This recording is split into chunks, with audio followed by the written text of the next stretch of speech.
Forget the modern day, forget the animus, I want to know about every assassin's story in the Assassin's Creed franchise. If you've ever felt this way, then welcome to part 1 of explaining every assassin story in the Assassin's Creed franchise. Forget Desmond, forget Layla, no animus, no future, just the past, history, and these guys' stories, because that's what we're here for. And we're hitting it hard with part 1, talking about the main OG Altaïr. And before y'all comment, oh, I don't want to watch 20 million parts of 1-minute videos explaining each story, this is going to be 3-minute parts in each part, baby! So starting off with Assassin's Creed 1, we are introduced to Altair ibn Ahad. Altair's story takes place during the Third Crusade in 1191 AD. Altair was born into the Assassin's Creed Brotherhood and even hit the rank of Master at the age of 24. And let me tell you, he's not humble about it. Altair was the youngest person to reach Master Assassin at 24. In the beginning of the game, Altair is sent on a mission by Al-Mualim, who is the master of the Assassin's Creed at this time, and in this area. This mission is of huge importance and involves retrieving a piece of Eden from Templar hands. This mission hits the fan when Altair ends up breaking all 3 tenets of the Assassin's Creed. He ends up killing an innocent,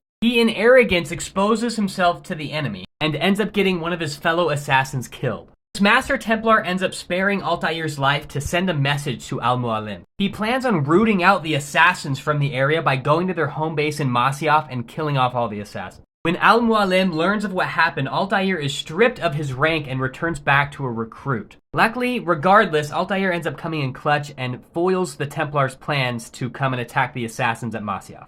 But regardless, Al-Mualim sends him on a bunch of missions to basically relearn how to be an assassin. His missions include killing off basically all the Templars of the area, and in the meantime, he really learns of the difference between the Templar Order and the Assassin's Creed. He used to think that it was just black and white, how they are good and the Templars are evil, but he learns that they both want one thing, peace, and they both just want it differently. Altair learning this starts to question the true intentions of the Assassin's Creed, and specifically Al-Mualim. He became aware of what the Assassins and Templar orders were, and that there is no good and bad, only the truth. From this point on, his moral compass is no longer about good versus evil, it's about truth. Feeling this way, Altair wants to make sure that the Assassin's Creed is embedded in truth and not something else. Long story short, Altair ends up getting the apple back from Templar hands and learns that Al-Mualim is actually a traitor to the Assassin's Creed, and he wanted the apple of Eden to himself for power. This immediately shows that the Assassin's Creed at the time was not embedded in truth, and that they were no better than the Templars and they just wanted power. Altair, because he has the ability to think for himself, is able to resist the apple's power. Altair ends up defeating Al-Mualim and takes the apple and ends up keeping it for a long time to study it. Altair's story will continue. If you guys like this content, please like and save.